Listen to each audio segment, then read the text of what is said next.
மாதம் ஒரு particular number இருக்குது எனக்கு செல்ஃபோன் நம்பரு. அது சில காரணங்களுக்காக அந்த நம்பரை நான் வந்து போஸ்ட்பெய்ட் மாதம் மாதம் பில்லு வரும் கட்டிடுவேன். அதில் நெட்டு இன்டர்நெட்டு அது இதெல்லாம் போகிறது கிடையாது. பிஎஸ்என்எல் நம்பர் அது. திடீர்னு 2000 3000 பில்லு வருது. அதில் என்ன அது 2000 3000 பில்லு வருதுன்னு சொல்லி பிஎஸ்என்எல் ஆஃபீஸில் கேட்டேன்.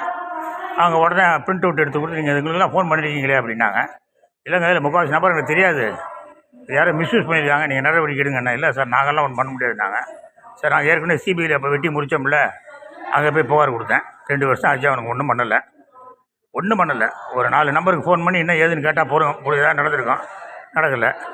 சரி அப்புறம் அங்கேருந்து விஜிலன்ஸ் காமிச்சேன். விஜிலன்ஸ் அண்ட் ஆன்டி கரப்ஷன், லஞ்சத்தை ஒழிக்கிறதுக்குன்னே பிரிவு எடுத்துருக்காங்களா அவங்களும் என்ன பண்ணிட்டாங்க, இல்லை இதை நாங்களாம் விசாரிக்க முடியாது அப்படின்னு சொல்லி சிபிஐக்கு திருப்பி அனுப்பிச்சிட்டாங்க.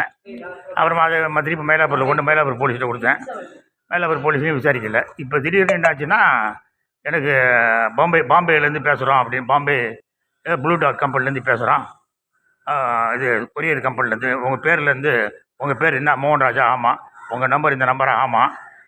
நீங்கள் வந்து பாங்காக்குக்கு ஏதோ ஒரு பார்சல் அனுப்பிச்சிருக்கீங்க ப்ளூ டாட் மூலமாக. அதில் வந்து போதைப் பொருள் இருக்குது, செல்ஃபோன் இருக்குது, சிம் கார்டு இருக்குது, அது இருக்குது, துணிமணிலாம் இருக்குது, அதில் போதைப் பொருள் இருக்குது, என்ன பண்ண போகிறீங்க அப்படின்னா. நீ நடவடிக்கை எடு அப்படின்ட்டேன். நான் ஏற்கனவே இந்த மாதிரி கொடுத்துருக்கேன் சிபிஐயில் புகார் அப்படின்னு. அப்புறமா அவன் ஏதோ கொஞ்சம் நினச்சி அலர்ட் ஆகிட்டான் பொழுது திருப்பி பேசுகிறான் 10 நாளைக்கு முன்னாடி, 1 வாரத்துக்கு முன்னாடி. போதைப் பொருளில் வந்து கஸ்டம்ஸ்லேயே வச்சுருக்காங்க, அதனால் நீங்கள் அது என்னென்னு வந்து பாருங்கள் அப்படின்னா. அதெல்லாம் வர முடியாதுடா அப்படின்ட்டேன். இப்போ கேட்டால் போலீஸில் கேட்டால் என்ன சொல்கிறாங்கன்னா, நீங்கள் சைபர் கிரைமுக்கு போங்க சார் அப்படி. நம்ம மொத்தத்தில் சைபர் ஆகிரும் உங்களுக்கு, சைபர் போய் சைபர் ஆகிரும் உங்களுக்கு. ஜெய் ஹிந்த்.